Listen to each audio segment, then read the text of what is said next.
Tales to Terrify.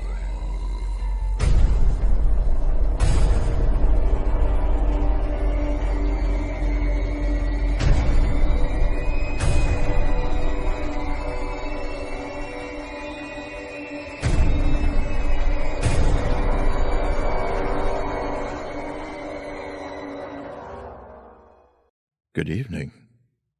Come in. Close the door. Welcome back to the Nook for more Tales to Terrify. That's why you're here, right?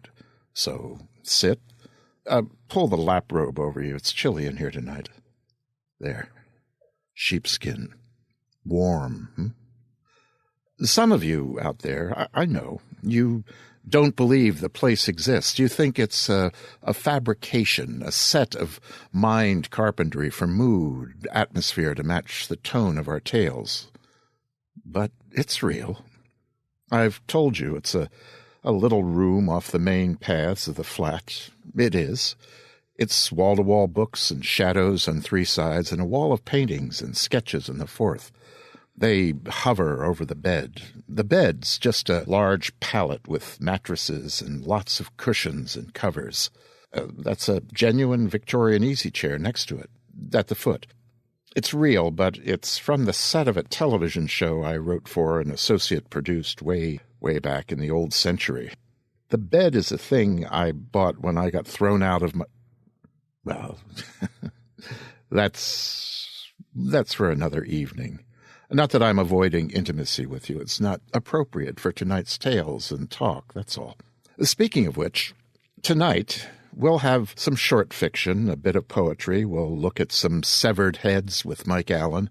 And we'll hear a lovely little tale by Bram Stoker Award winner John Everson. Oh, listen, speaking of the Stokers, the list went out of the nominees after last week's gather at... No, I'm not going to read it. There are 11 categories, 5 nominees in each, and you can find it in the forum section for last week's show. Just stop up, take a look. And, congratulations to everyone on the list. I've been there twice, and each time it was a thrill. One time it was a total surprise. I hadn't been paying attention, as is my wont, but seeing my name shoved against Stephen King's, Joyce Carol Oates, Mort Castle, Steve and Melanie Thames, well, it scared me, to be honest. Kind of now he belongs to the ages kind of thing. You mean I'll be forever archived as having written God screamed and screamed, then I ate him? That kind of terror. Well, I'm not there this year. Sometime. Maybe. The short fiction for the evening is by P.D. Cacek. Telling no secrets, I believe, when I say the P stands for Patricia, the D for Diana. There's a Joy and an Ann in there, too. Wonderful name for a romance writer, she says. That's why I write as P.D. Cacek. Well, her friends know her as Trish. One reason I wanted you to know that the Nook and its furnishings are real is that Trish is among a select group of writer friends who have lain their weird and weary heads upon these cushions in years past.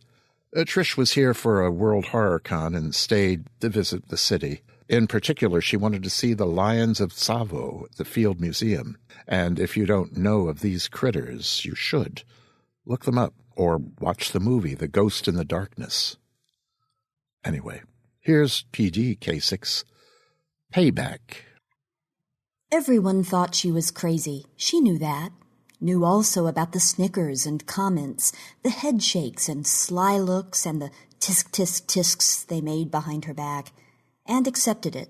Well, maybe accepted was too strong a word, especially since they were all wrong. But she understood it. After all, you tell people, even people who are supposed to be friends, that your house is haunted, and they suddenly look at you like you have 2 heads, or are in the process of trying to consume a small child. She knew. She accepted. And she was pissed. Her friends...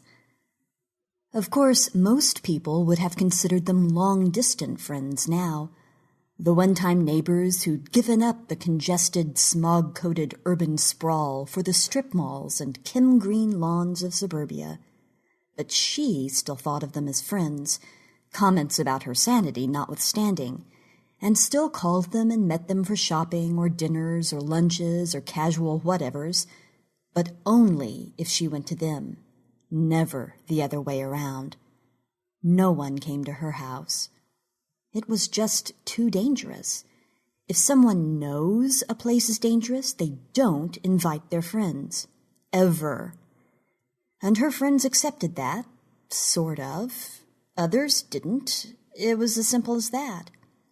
But of course, that never stopped either group from tisking and tasking and talking and thinking she was nuts. The people who didn't know her and had never been one kind of friend or another, like her neighbors, just thought she was the mean old woman who lived alone in the big, ugly old house all by herself and screamed at their kids to keep off her lawn or threatened to call the police on them if they parked anywhere near her curb and kept her lights off on Halloween, never put up Christmas decorations, and kept a rusty padlock on the front gate whenever she was away. They didn't know, and would never find out, from her at least, that she was only doing that to keep them safe. From the ghosts, her constant and, as it turned out, most loyal companions. Husbands could become exes, children could run halfway across the country, friends could talk about you behind your back, the recession could force you to keep and maintain a house that, though haunted, was at least paid for, and you could grow old and bitter and lose every hope and dream. But you'd never lose a ghost.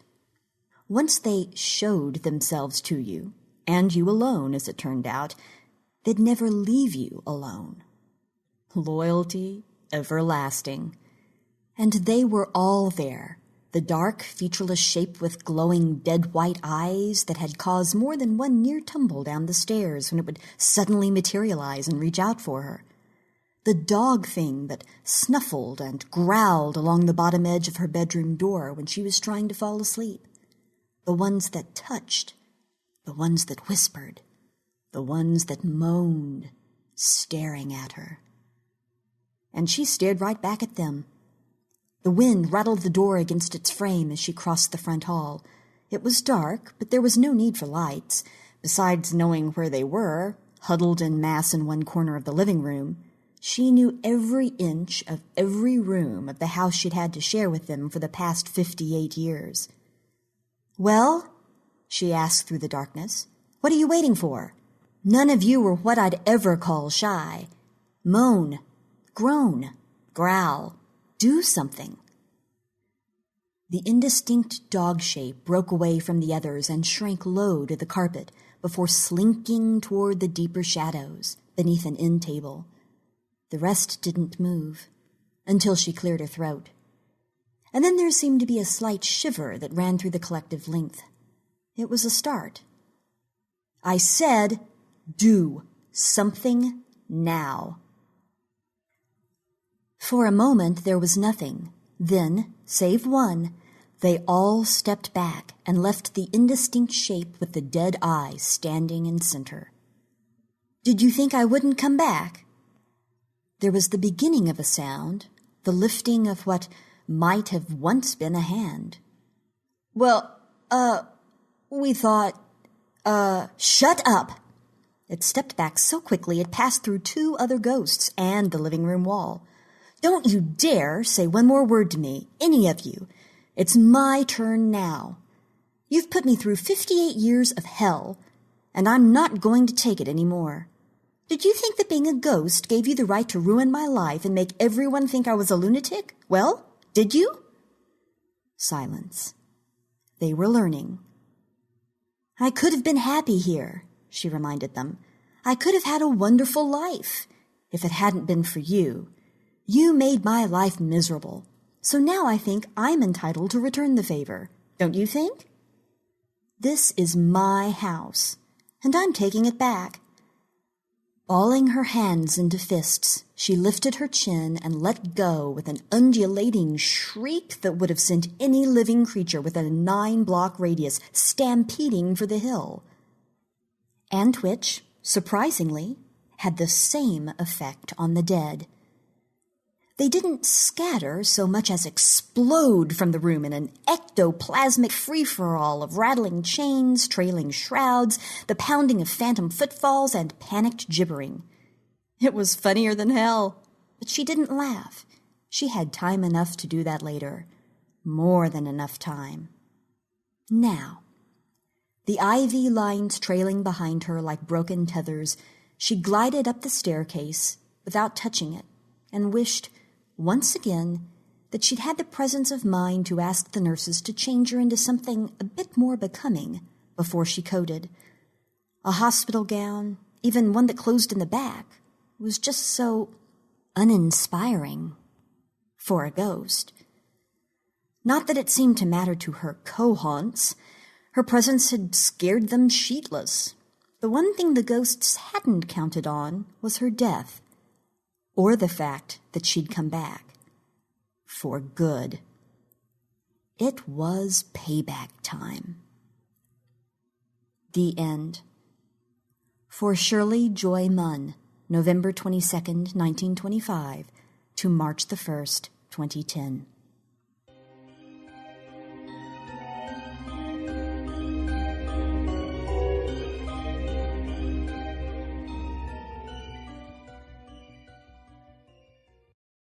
Thank you, Trish. Trish is a sensitive. She feels ghosts. She walks into a room and knows just where they're gathering. Years ago, I took her to the Red Lion pub here in Chicago for a meeting of the old Twilight Tales authors reading series. The Lion is one of the most haunted places in the city. I'll tell you more about that later, but Trish picked the very spot, or at least one of the spots. She stopped in the stairwell, looked up, said, "Here, there it is," and pointed to a large plaque on the wall that had head of a lion. It was confirmed by the owner. There's where it, or one of them, was. Confound it then, she did the same thing here. When she came to stay overnight, she said, "There's one here. He's..." And there he was. He's here. He's with me now. In the nook. She said it's a very friendly one. Nothing to worry about. Anyway, Trish has won more Stokers and other awards than God should allow. Now, however, she's changed direction in her life. She's in theater now, a playwright. Her play, The Last Order, just ended its first run and is being considered for a regional competition. Good luck with that. Trish and I seem to have traded careers. I used to be in theater. Didn't I tell you? Yeah, I wrote a bit, but mostly I directed. Now, here I am in horror, and she... Well, as I said, I wish her all the best. Trish blogs infrequently at pdcacek.wordpress.com, and that's spelled Pdcacek. And thank you, Amy H. Sturgis, Dr. Amy H. Sturgis, for reading that. Amy is an author, editor, scholar, educator, speaker, and podcaster with specialties in the fields of science fiction, fantasy, and Native American studies. She lives with her husband, Dr. Larry M. Hall, and their best friend, Virginia, the Boston Terrier, in the foothills of North Carolina. And just last week, Amy conducted a podcast symposium on the Starship Sofa on the subject of Sherlock Holmes and science fiction. Poetry. This week, we'll hear another piece by Bruce Boston. This week, it's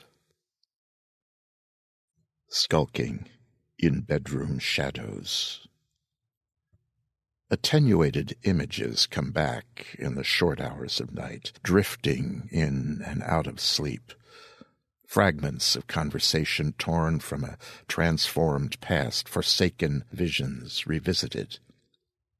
In cafes of decanted history, the clientele and fare change by the minute. In the switchblade turns of yesterday's streets, the light flickers with broken images from a projector cranked by hand.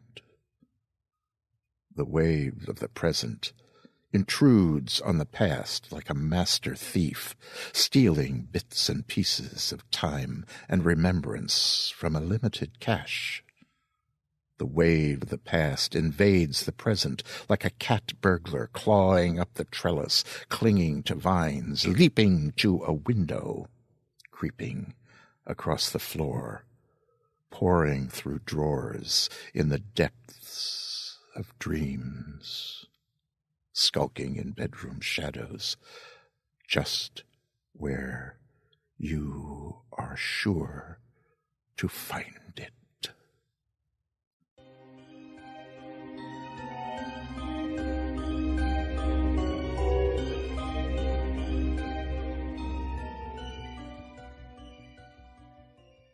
Thanks again for that, Bruce. Skulking in Bedrooms was one of the poems in Bruce's collection Surrealities from Dark Regions Press.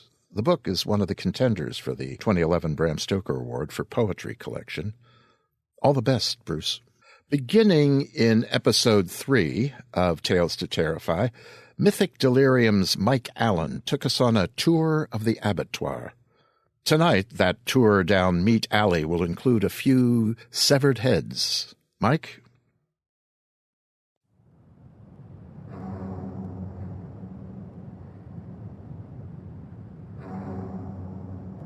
Hello again, Tales to Terrify listeners. I'm Mike Allen, and this is the second installment of my column, Tour of the Abattoir. I want to start with a severed head. H.P. Lovecraft's head, to be precise. Back in December, author Nnedi Okorafor, the most recent winner of the World Fantasy Award, caused a bit of a stir on her blog over Lovecraft's head. You see, in case you didn't know, the statuette that's given out at the World Fantasy Awards is a caricature of Lovecraft, created by macabre artist Gahan Wilson. Nnedi Okorafor, whose parents emigrated to the United States from Nigeria, is the first black author to win the award for her novel Who Fears Death, which reviewers describe as a grim, grand story set in a post-apocalyptic Africa, where magic is real.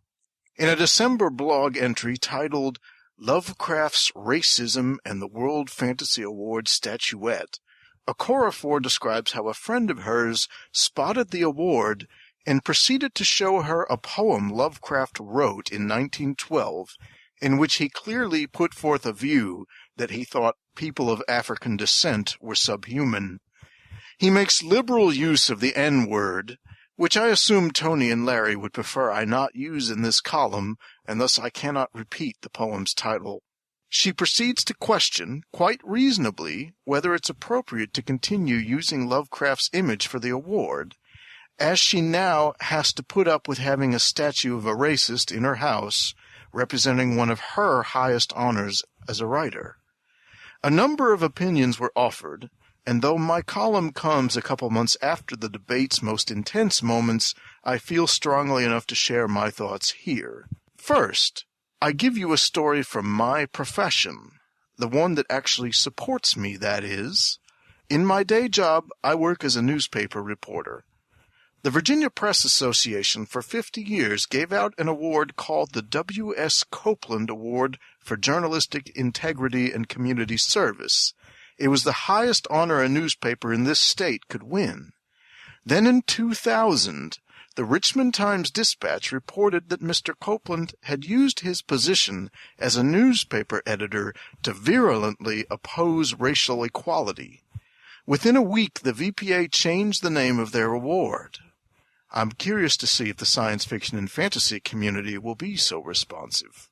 I am a fan of Lovecraft's fiction and of the monsters he created, but I'll confess, when I read L. Sprague de Camp's biography of the man as a teenager, I was disappointed to learn about how flawed a human being he proved to be, with racism and anti-Semitism the most glaring of his unpleasantries. But that specifically isn't why I believe the award should be changed. I say a bust of Lovecraft has never made sense as a representation of the World Fantasy Award. I remember being surprised when I first learned that was what the award looked like. There's no question Lovecraft's influence on genre writing is immense, but the scope of fantasy is so much larger than the type of story that he specialized in and the settings he specialized in that an award bearing his name or face is just not an adequate representation of the field, not remotely so. It might make some sense as a horror award, though the Horror Writers Association's Bram Stoker Award is a sculpture of a haunted house, not a specific person. Surely a better design can be found, and I hope the folks in charge of the World Fantasy Convention will take the time to seek one out. Now then, I sure do seem to end up talking about Lovecraft a lot. He's hard to avoid when you're talking about horror, but he's not the only important author from our past whose influence can be felt in the present. Just this week, I finished reading a collection of short stories by up-and-coming American horror writer John Langan. Full disclosure, I know John, having hung out with him a little at conventions here and there. His first collection, Mr. Gaunt and Other Uneasy Encounters, came out in 2008, and though he's written many stories since then, they've not yet been collected in book form. John's stories in Mr. Gaunt call to mind, my mind at least, a British master of horror who was an older contemporary of Lovecraft, Montague Rhodes James, more commonly known as M.R. James. If you haven't encountered the tales of M.R. James before, you're in for a treat. They're usually referred to as ghost stories, but they're really monster stories.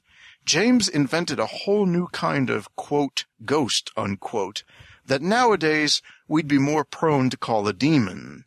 They're almost always a creature somehow released from an ancient magical prison, or summoned by meddling with old religious artifacts, or unleashed by a vengeful sorcerer.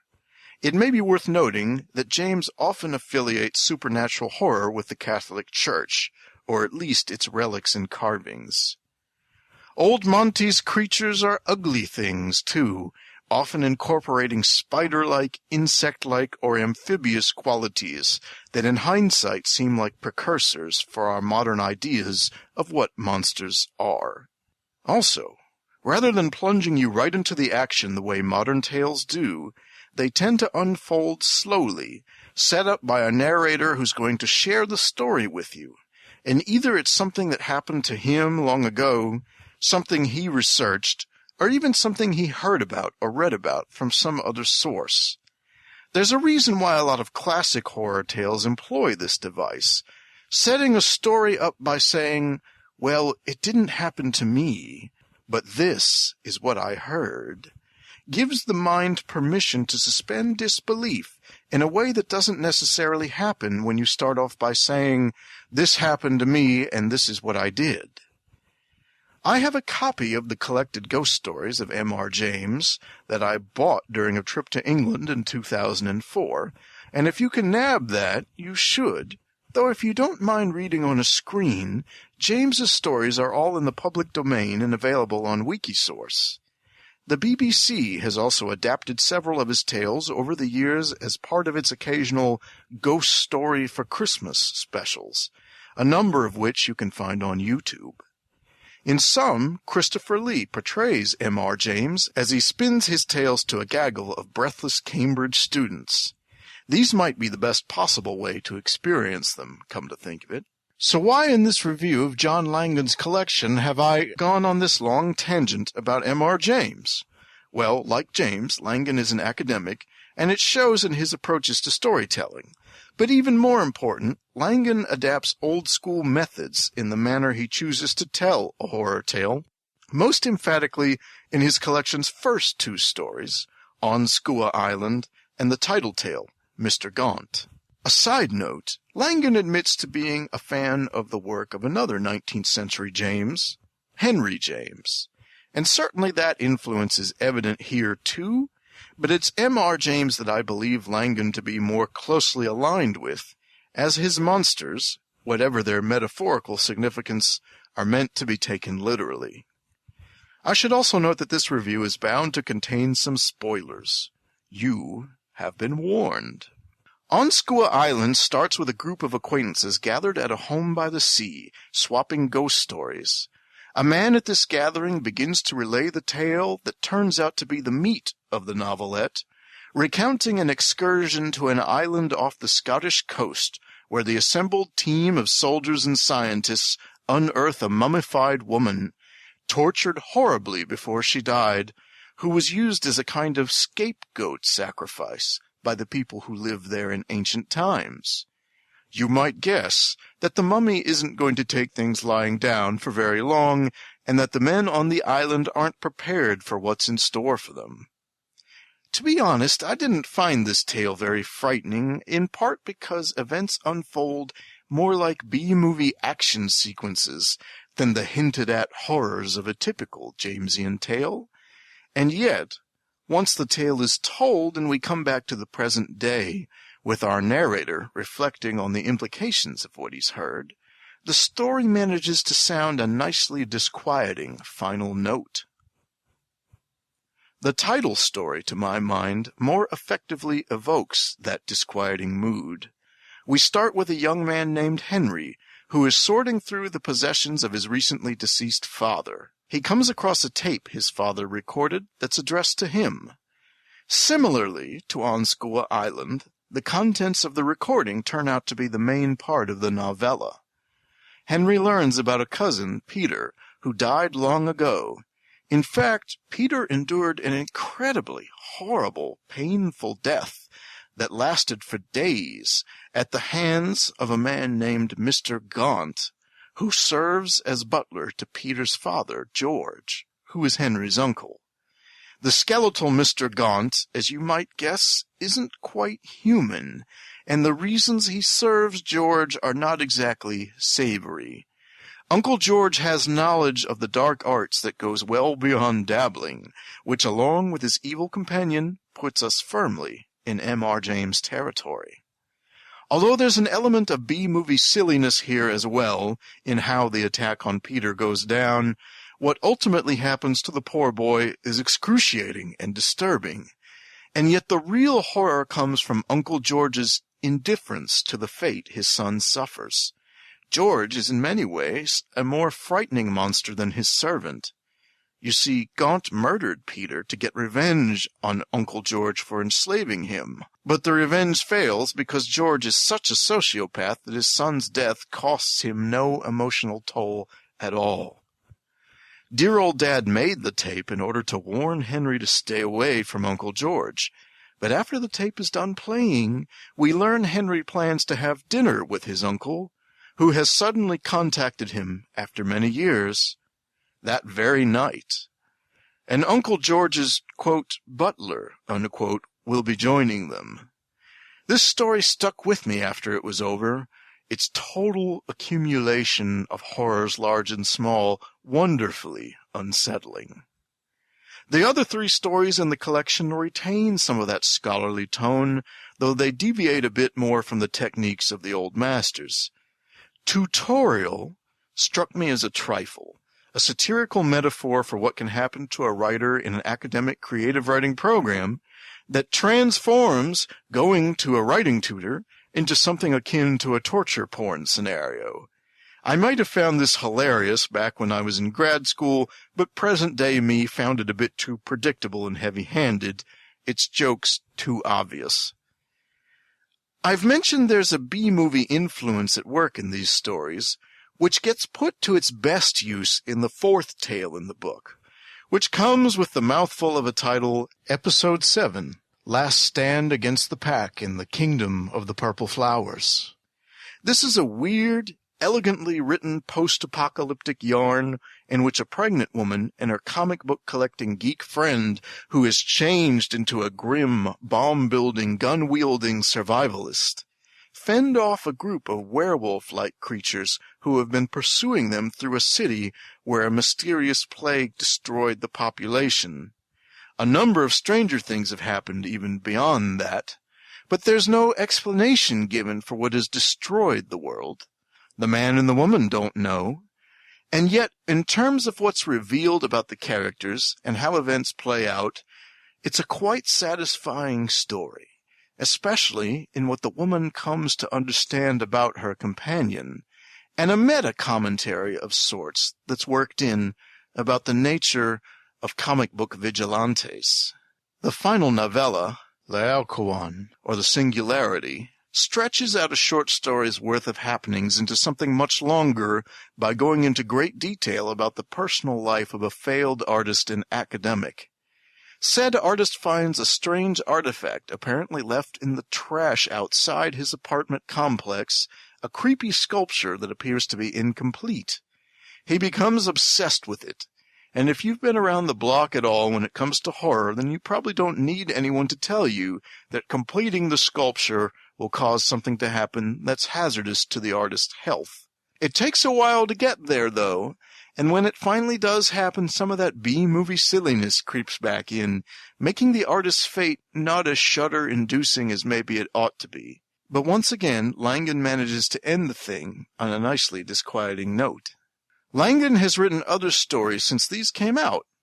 One, How the Day Runs Down, is one of the best zombie stories to be written in the past 10 years, an amazing mashup of Dawn of the Dead with Thornton Wilder's play Our Town, complete with a stage manager who comments on the horrific events as they unfold. He's also received a lot of praise for a novelette unread by me, Technicolor, that uses the vehicle of an academic lecture to take a new look at Edgar Allan Poe's The Mask of the Red Death. So Mr. Gaunt and Other Uneasy Encounters is not a knockout debut, like Laird Barron's first collection, The Imago Sequence and Other Stories. There's nothing in Mr. Gaunt that matches the power of Barron's best, such as Bulldozer or Procession of the Black Sloth, but it's a good introduction to an eloquent writer who shows a lot of promise and who isn't working in the Lovecraftian tradition. My goal here for the moment is to keep telling you about cool stuff you might not be familiar with, and so my next review will be of Cheshire Burke's debut collection Let's Play White, published last year by Apex Publications. But first, I'm going to try something a little different. Last column, you heard me talk about watching The Human Centipede at a friend's house. Well, that friend, Shallon Hurlburt, knows more about obscure horror movies than anyone I have ever met, and so he and I have watched a film of his choosing, Marabito, a quirky J-horror flick from the creator of the Ju-On, The Grudge series of films. And next column, he and I together will share our thoughts about it. I'd love to hear from you in the meantime, via email or in the episode comments, about any book, movie, or other matter you'd like me to look into, or any opinion you might have about what I've already talked about. And until then, stay scared.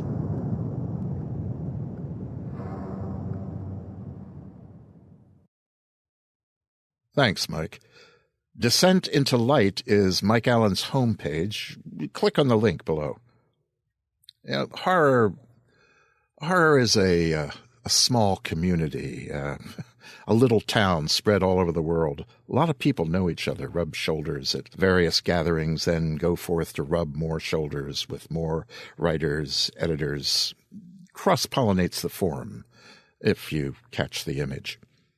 Our main story tonight is from one of my old Twilight Tales chums, and sometime I've just got to tell you all about Twilight Tales. Anyway, John Everson was one of my chums from that little gathering. John is another Stoker winner, a multiple nominee for the award in several categories. He won for his first novel, Covenant, in 2004, and was nominated in 2007 for his short story, Letting Go. We'll have that one sometime down the road. But tonight's story is Green Apple's Red Nails. The narrator is Simon Hildebrandt. Green Apples, Red Nails by John Everson. I knew that she was a witch the moment she offered me the apple. How else could she have known what the perfect lure would be for a man like me?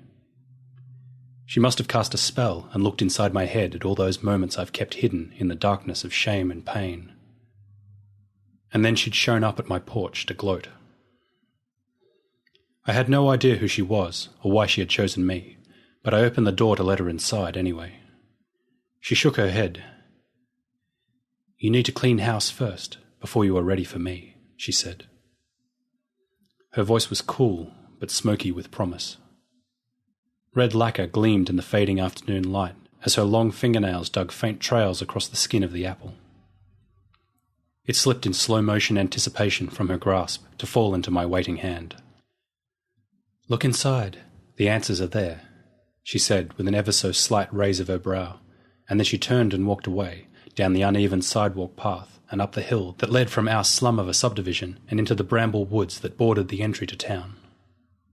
I watched the pendulous sway of her rear as she slowly stepped from concrete square to square, never looking back. I wondered again why she had chosen me, and if she came from that house that nobody in town would ever visit without the aid of a big money bet and a bottle of liquor for courage. The house in the woods. The house of the lost, they called it, during late-night whispering conversation. I closed the heavy door to my run-down ranch and tossed the apple a foot in the air, catching it easily before throwing it higher, and then higher again. When it nearly touched the ceiling, I almost fumbled it on the way down, so I stopped and set it down on the kitchen counter next to a handful of other green apples that I'd just bought from the store that afternoon. Then I looked around my little hovel and wondered what was so desperately in need of cleaning before she would deign to step into my home. The stained-brown couch was empty but for an Afghan on its back cushions that my late grandmother had knitted me. The old thrift store coffee table in front of it had a stack of magazines and an empty Coke can on it, and the TV remote. The carpet was worn but uncluttered, and the kitchen counters were empty but for a stack of junk mail, my coffee maker, and the coffee and sugar canisters. I didn't keep much of a house, but I did keep it neat. I stared at the green apple there in the middle of the counter. How had she known? What did she want? A tear wiggled loose from the corner of my eye and slid down my face as I remembered so many things best left forgotten. "The answer is inside," she'd said. I thought about that for a moment and shivered at the thought of biting into the apple. I thought of the fairy tales and a poison apple. Instead of eating it, I took a heavy cleaver from the utensil drawer and held it up for a moment above the stem of the unripe fruit. Then I brought the knife down cleanly, easily dividing the apple in half. It fell in 2 pieces, and I stared at the centre, where the seeds should have been. The apple was hollow at its core. A small worm lifted its head from the rotten brown pit in one half of the apple, and then put its head back down, content to continue eating the apple's heart out. The unripened fruit was already rotten. What was she trying to say? The hurting began early. It wasn't dramatic or extreme. You hear stories about these schizophrenics and street bums and mass murderers and how their childhoods were so cliché over-the-top bad. You know what I mean. Oh, well, his mama slept with every man in town while her son played Tonka trucks next to the couch as she gave head to the guy who would later sodomize the poor kid repeatedly once his mum had passed out from a steady, day-long series of complex cocktails of sperm chased with vodka. Yeah, it's no wonder he turned to collecting severed heads when he grew up. Well, my mother wasn't a junkie whore, and I didn't live in a rat-infested tenement. I have no horror story to tell about why I ended up living a lonely life in a forgotten town. I can't even talk about a Bonnie and Clyde robbery spree or a batshit crazy murder trail. I was a nobody, am nobody. But I still felt the hurting, regardless. Maybe it wasn't dramatic enough to make me famous, but it hurt still. And most people would probably hear the story and laugh and say, well, get over it. If it were only that easy. You just never know what thing is going to stay with you for life. My parents and I lived in a typical suburban house with a mutt of a dog and a chain-link fence and meatloaf on Wednesday nights. Memorably unmemorable. But I can remember the first time I really hurt inside. The kind of hurting that stays with you for life and creeps out in the night during those moments when you're truly alone. The hurting didn't come from a beating from Dad or a lecture from Mum. My parents never hurt me. Hell, sometimes I wonder if they even noticed I was there. And maybe that was hurt enough, I don't know. They had their own lives to sort through, and I probably didn't even ever tell them about the girl with the green apples. I was 12 or 13, and really getting interested in girls when Alyssa Romano, an 8th grader who looked more like a high school senior to me, promised me a peek beneath her blouse. She told me to meet her in the picnic clearing at Boosie Woods, which I did. Boosie Woods was one of those dark, quiet places where furtive people meet in shadows to do shadowy things before parting without a word. So I was excited and scared to go there. But how could I resist Alyssa, with those long wavy locks and eyes that always seemed to be laughing at secret jokes? When I arrived, she was holding 2 green apples. She grinned when she saw me and slipped them inside the bra beneath her yellow t-shirt. "Want a bite?"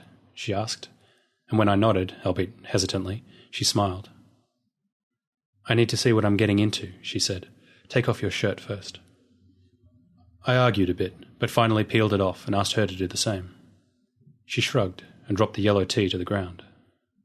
I could see the green of the apples pushing out of her white bra, the soft flesh of her smooshed breast, trying to escape from the opposite edge. "Now your pants," she said. I hadn't expected things to go this far, but now I was excited and horny, and it didn't take much before I was standing naked in front of her. She said, sizing me up and down with an eye that had more of woman than girl in it. She walked around behind me as she talked. "You might be a little green yet, I think." "Your pants?" I asked, a little breathless and cold, but still warm with the queasiness of excitement in my groin. "You still want a bite?" she asked, leaning against my naked back from behind. I nodded and felt her hands brush against my skin. "Hold out your hands," she said, and when I did, they were suddenly filled with something cool and hard and round. The apples. "Eat up," she laughed, and grabbed her shirt from the ground. At that moment, the woods suddenly released a mob of taunting, hooting, laughing girls from my school. As Alyssa put distance between us, a hail of apples suddenly rained down on me from the hands of almost a dozen creatures whose wickedness was masked in braids and barrettes.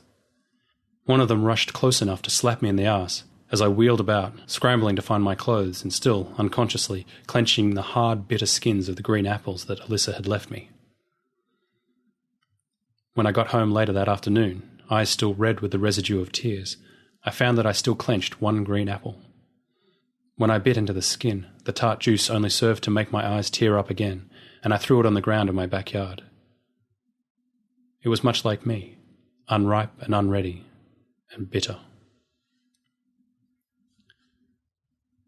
Shaking away the memory 35 years gone, I threw the rotten apple in the garbage and put on my shoes to take a walk.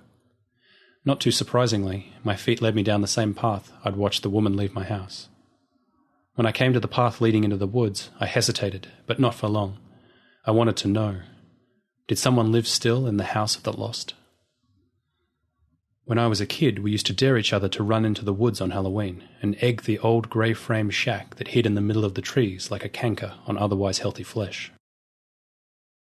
Only the bravest of the brave trick-or-treated here, and there was a time in grade school when I had been dared to visit the house of the lost on Halloween. I had reluctantly agreed, and dressed as a hobo had walked into the forest after dark with a flashlight to ascend the creaking steps of the old house's porch. I had knocked on the door, and a woman had answered the door. She wore a black pointed hat, and for a second I almost ran when I saw the yellowed fangs and the horrible watered nose of a witch beneath the hat. And then she had lifted the mask to reveal a softer chin and warmer lips, and green eyes. With a long-fingered hand, she had answered my trick-or-treat by offering me a taffy apple. "Made it myself," she said, before letting the mask slip back over her face and giving out a hideous cackle. Not knowing what to say, I backed off the porch and then ran back to the sidewalk. "She gave me this," I said to my cronies who dared me to brave the dark. I raised the caramel apple in the air with a flourish and then put it to my mouth for a bite. "No, don't!" Tom had yelled as I bit into the fruit, and the sour juice of a green apple coated my tongue. "It might have razor blades in it, or pins." I spit the piece on the ground and threw the rest of the apple into the forest. "You're right," I said, hoping that there hadn't been poison in the sour juice. I spit, and we'd left the witch behind. It had looked like a death house 3 decades ago, and as I approached it now, at dusk, I saw that it hadn't gotten any better with age. The green of moss obscured the black of its peeling shingles, and paint hung in strips from the eaves beneath. In the side yard to the left of the porch, a broad but short tree hung heavy with green apples. So, now I knew where the witch got her stock. I wonder where Alyssa had gotten hers. And all these years later, I still wondered why. Some hurts never heal. 2 windows on either side of the front door were dark, betraying nothing of what was inside, and I smiled at myself. Fool, I thought, why would a beautiful woman live here? Whoever she was, her magic was a knowledge that she shouldn't have of me. Not true magic at all. What her purpose was, I didn't know, but as I stood there in front of the old house, as shadows fell deeper by the second, I was suddenly certain that there was no witch, and the rotten green apple had no more meaning than the green apple I had carried home from my public shame in the forest clearing so many years before. There was no magic here, only the sadness of decay. I was turning away from the porch when a light flickered on inside. "I've been waiting for you for a long time," a voice said from the doorway. I turned back and faced my witch. She had the green eyes just like the witch I had seen on my Halloween trip here in high school, and from just an hour or so earlier on my porch. She couldn't have been the same woman, and yet... "What do you want from me?" I asked. "What do you want from me?" she asked, countering my question as she used one hand to pull aside her long emerald robe. It shimmered faintly in the moonlight as it moved, and revealed the naked shadow of her breast and belly beneath it. I could see the wide cone of her nipple still soft and unaroused, but the promise of her body stirred an instant reaction in me, and that reaction made me angry. I could imagine the feel of her velvet skin slipping against mine, her lips brushing my ear and promising so much, and I hated her for teasing me that way. "Just leave me alone," I said, and suddenly ran from the forest. Behind me, I heard the gentle titter of a woman's scornful laugh following me. That night I dreamt of Alyssa. She led me into the forest again, and this time she didn't offer me apples at all, but instead unbuttoned her white blouse and dropped her private school plaid skirt before kicking aside her panties and bra to stand nude and white before me. Her breasts looked smaller untethered than they seemed in her sweater, but my eyes were drawn to that soft black down at the crux of her thighs. She slid a hand behind my belt and made a fist around what she found there. "Use it or lose it, my friend," she said. And the next thing I knew, the dark locks of her hair were tickling my naked legs, and Alyssa was using it and abusing it with wanton, heedless abandon. Something in me snapped, and I was no longer the frightened, humiliated boy that Alyssa taunted, but instead I was filled with power and raw lust. I grabbed her by the hair and hauled her from my lap to push her back against a tree. I bit her nipples like the skin of an apple, and I thrust myself inside her as the bark of the old tree scraped against her skin. She shifted, and I twisted her around to make her hug the tree, and then I used her from behind and laughed as she cried and slid down the tree trying to escape the force of my thrusts. But then she suddenly changed and stood up, taller than me and older. Her hair was still dark, but her eyes were the green of emerald, and her breasts were heavier and thick. With a hand she reached down and grabbed my penis and twisted it until I screamed. "Look inside," she said. "The answers are there." And then I was standing naked in a forest, holding 2 green apples. I woke up cold and shaking. What the hell was going on? The images of the dream just kept cycling through my mind, the tease of a past that never happened juxtaposed with the modern face of the witch. Why was this stranger in my dreams suddenly? Why was she at my door? My heart pounded as I thought about the red daggers of her fingernails releasing her robe to let me see her nakedness. I remembered a time that I had gone outside to the park nearby, wearing only a robe. Perhaps she was letting me know that she had seen what I'd done. But I didn't think anyone had seen. It took me a long time to get back to sleep. I'd had a girlfriend once who called testicles crotch apples. She didn't last with me long. She was uncouth and wanted to do disgusting things. But that term stuck with me for a long time. How could you sully the sweet purity of an apple by comparing it to sweaty, hairy balls? I didn't like the way she'd tried to put mine in her mouth. It felt strange and made me nervous every second that she was going to bite down. I almost had a wife once. We got very close in college, and I wanted her to move in with me. But in the night, when she stayed in my bed, she insisted on sleeping naked, rubbing herself on me and the sheets like some rutting feline. I had to wash my linens after she stayed over every time. She wanted me to put my tongue in places that were obscene, and I don't mean in her mouth. though she eventually said some things that could only have come from the gutter. I realised too late that as sweet as she looked on the outside, the apple of my eye, she was rotten at the core, just like the apple the witch brought me. I'm rambling. I'm unnerved. My life was fine until she showed up yesterday, and now everything seems unsettled. Old memories coming back. Old hurt. I need to get past this and just go to work. When I come home, I'm sure it will all be fine. No apples, no witches, no temptations for things of the flesh that are filled with foul mortality. Juices and the stench and bitter and sweet and... I'm rambling again. Just never mind. When I got home, she was waiting for me. "Did you taste my apple?" she asked. It almost sounds like a double entendre. I shook my head. No, I chopped it up and found a worm inside. Was that supposed to be a message of some kind? "Only if you know how to read it," she answered. She held out her hand and offered me another apple. This one was green on one side and brown and soft on the other. There were holes in the skin, and I could feel liquid seeping out of the rotten side to trickle across my fingers. I threw the thing on the ground and wiped my fingers off with my pants. She smiled. "Do you prefer your rot to be exposed on the outside?" "Why are you here?" "Because it's nearly Halloween," she said.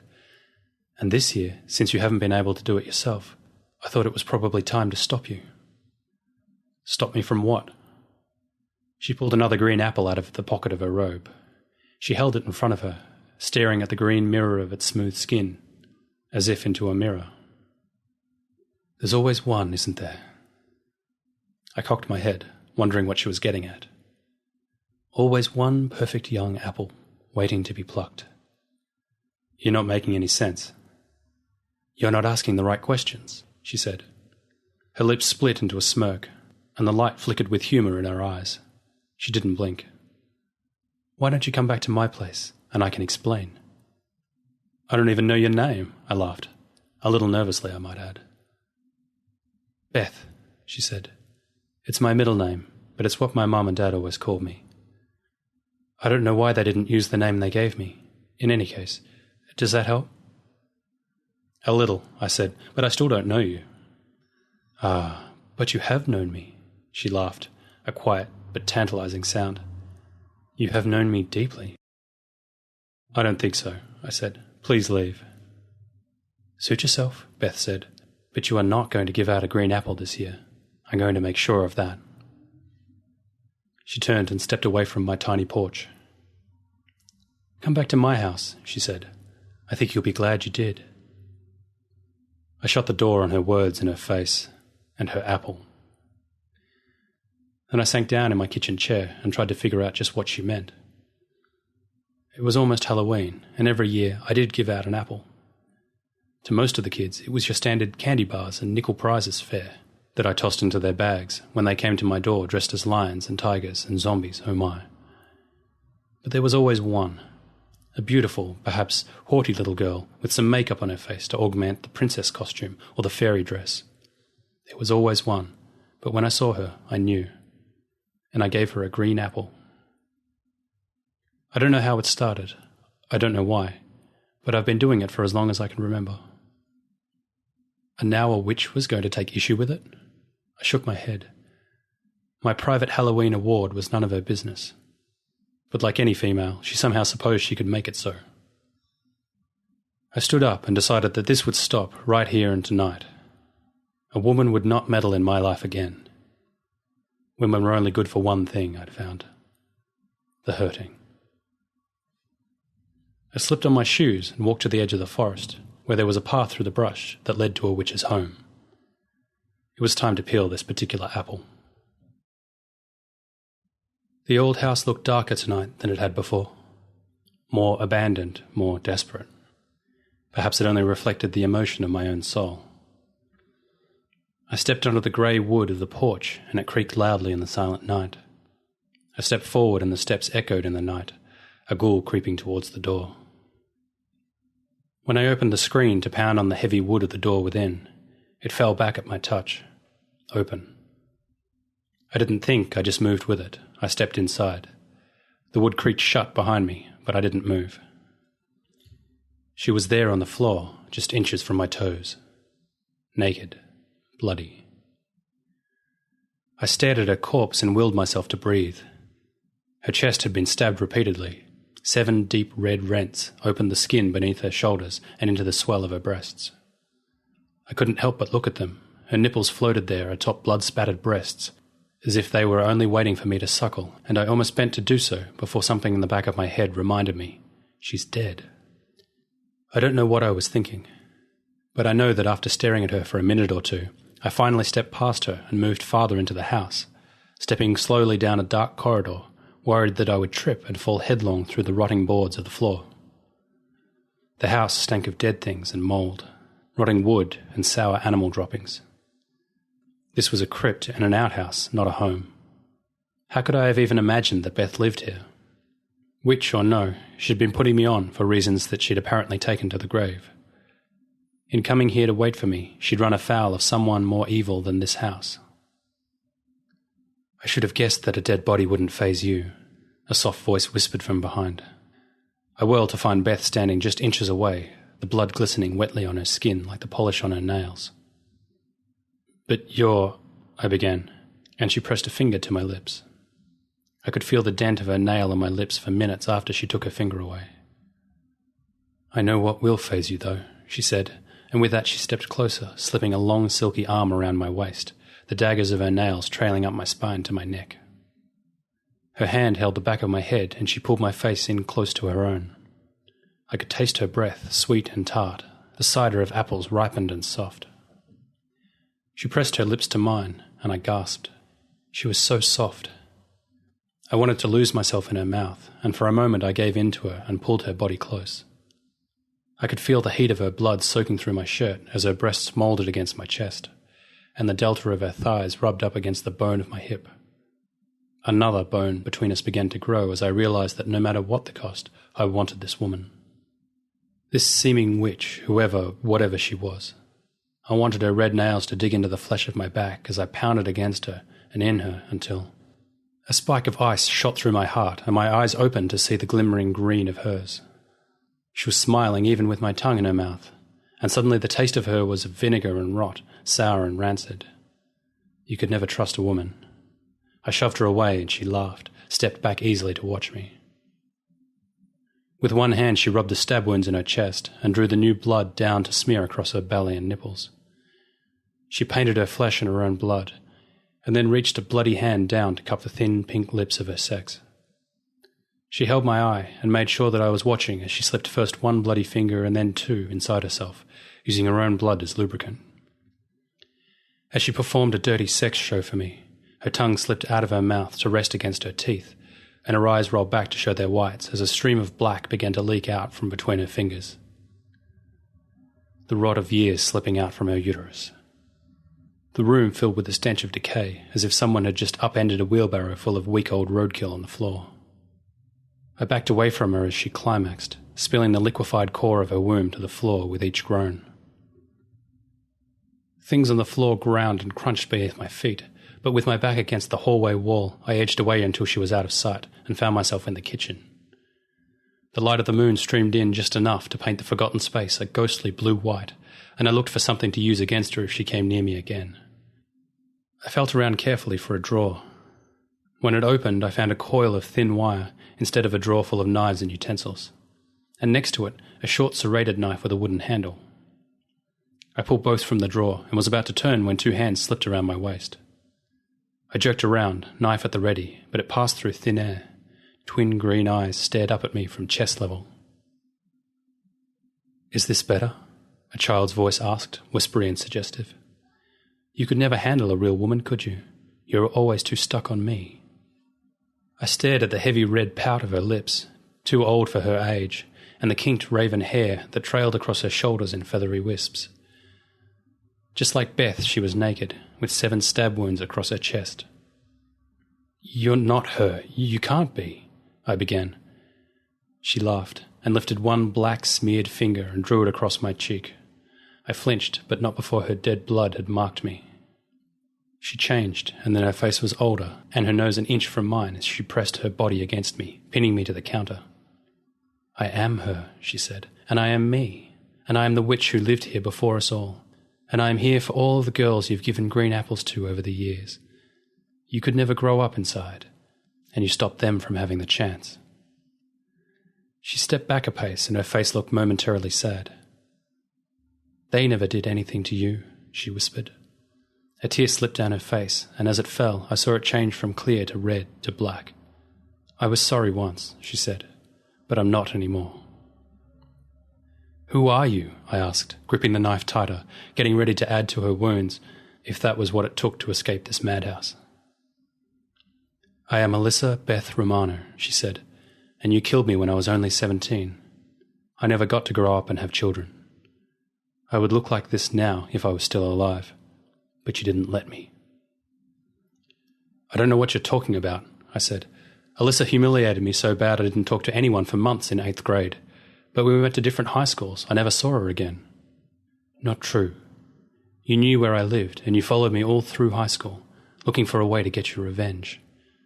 And one night, as you were spying on me and my friends, you heard them dare me to go into the witch house after dark on Halloween, and you went there yourself and waited for me. You forced me to take my clothes off in the dark, and when I fought back, you stabbed me. And when I screamed, you stabbed me again and again until I was quiet. Then when you heard my friends coming, you pulled me down into the cellar and hid me there until they left. I was the first body you buried here, but not the last. Not nearly the last." "You're crazy," I said. My voice choked as somehow visions of everything she said streamed past my eyes like some crazy film reel shot by a drunk. "Am I?" She smiled, but there was no humour in it. With one hand, she reached out and grabbed my wrist. With her nails, she gouged into the flesh of my wrist until I couldn't resist any more. "Drop it," she said, and the knife fell to the floor. "Come with me." The pale moon of her ass shifted in front of me as she held my hand but walked ahead into the dark. She led me to a closet in a back bedroom. "You brought me here the night you killed me, and when you hid me in the closet, you found this." She pulled up a trapdoor in the floor and then forced me to walk down a creaking wooden ladder ahead of her. The basement smelt rank with rot and mould, and Beth pushed me forward until we reached a wall. Then she guided my hand to a shovel leaning against the cinder block wall. She pointed at the dirt floor all around us, and from the faint luminescence that seemed to glow from her bloodied flesh, I could tell the ground was uneven. "They are all here," she said. "Every girl you ever gave a green apple to." "No," I said. "I gave those apples to the girl with the best costume each year. I never—" "You gave the apple to a girl who was alone and looked, in your twisted mind, somehow like me," Beth corrected. "You told them how much you liked their costumes, and told them you'd picked the apple fresh from the tree just that day and encouraged them to taste it. And once they did, the drug you injected worked fast. Oftentimes they never even left your porch before they went to sleep, and then you brought them here to strip them naked and do the things to them that you always wanted to do to me. The thing you could never do with any girl who grew into a woman." I protested, but the world seemed to spin around me as I saw the faintest memory of a dark-haired girl with the red lips and red nails of a street hooker standing on my porch. She was wearing a nurse outfit and chewing gum when she said, "Trick or treat." I saw the girl dressed as Princess Leia, dark hair pulled into ram's horn buns up on the side of her head, and I wondered what she would feel like when I saw the girl wearing a brown paper bag. She called herself the Bag Lady. I saw the girl wearing so much saran wrap that you couldn't really tell there was nothing but skin beneath it. And then I remembered how that plastic wrap had looked when it had been pulled tight across her face, smearing her wet features into a garish mask of silent screams as I laid myself on top of her and pretended that we were married. "You can dig them up now," Beth said, "if you don't believe me." "What do you want from me?" I said. I kept looking at the ladder, trying to gauge how many steps of a head start I'd need to vault up in without her having the chance to pull me back down. "It's not what I want," she said. "It's what they want." She pointed at the floor of the cellar, and I saw the dirt shifting in a dozen different spots around the room. Dirt was lifting and rolling, and dust rose on its own into the shadowed air, and then a skeletal hand appeared from beneath the earth just past my feet.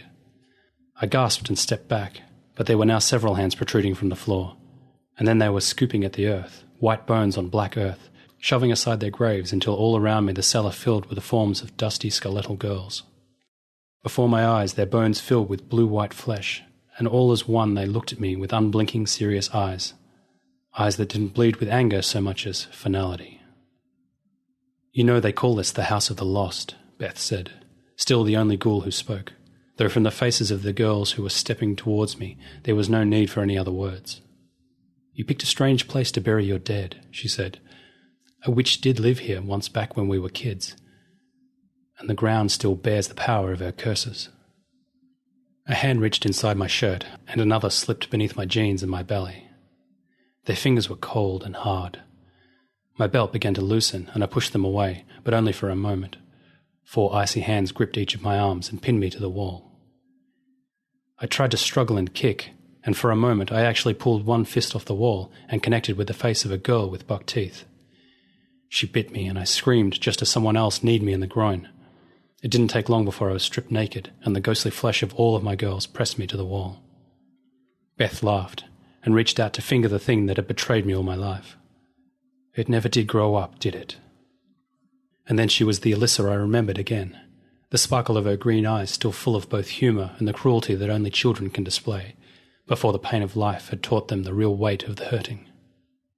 She guided my hand down the wall and back to the shovel, and flanked by naked ghosts, she pointed at a spot in the earth that seemed relatively level. "Dig," she said, "and make it deep and wide. You're going to have a lot of company." I dug. The cellar earth moved easily, but my hands were quickly raw. The sweat poured off my head, but I didn't feel hot.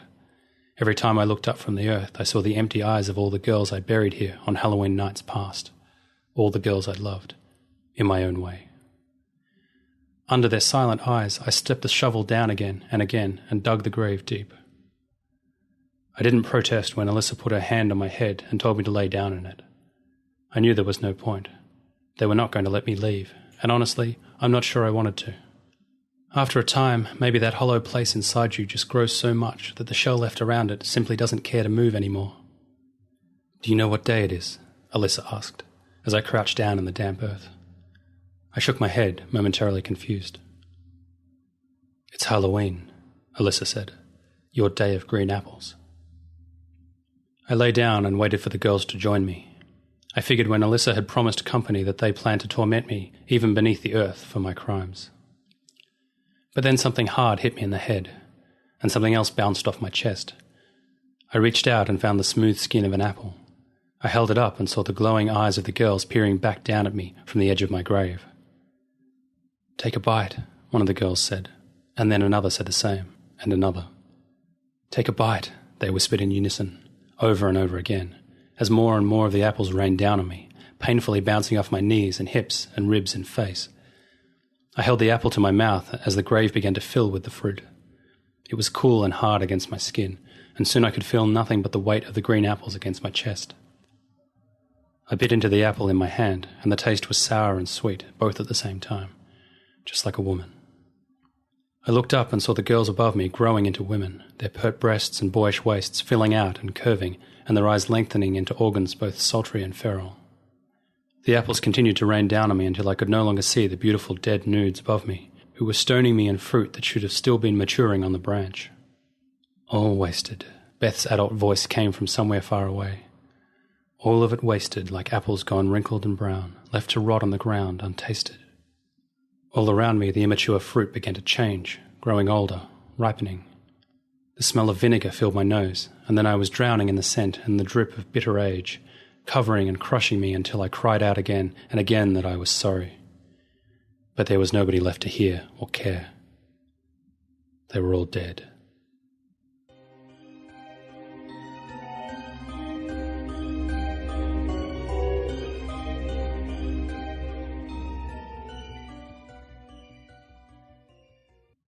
Aha. You can touch base with John Everson at his dark art site. It's at johneverson.com, or just click on the link below. And thanks to you, Simon Hildebrandt, for that great narration. Simon's a regular on the Starship Sofa, and from what I can see, he'll be a regular here on the Nook, too. Stop by at his site by clicking below. Well, that'll do it for this week.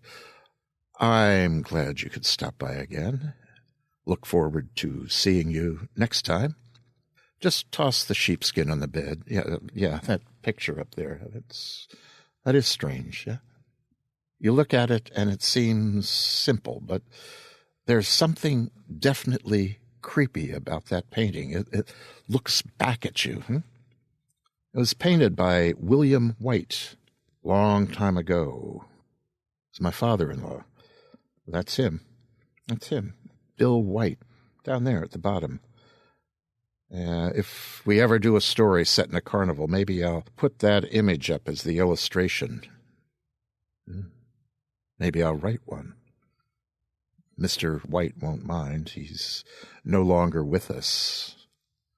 You know, maybe that's what Trish meant. That he... No. That painting wasn't here when she was, but you know, maybe the space knew. Maybe the Nook knew one day that little ghostly image of Bill White that you see down there in the corner. Nah. Oh, well. I'm going to bed now. You have a nice, quiet walk home. And pleasant dreams. Yes?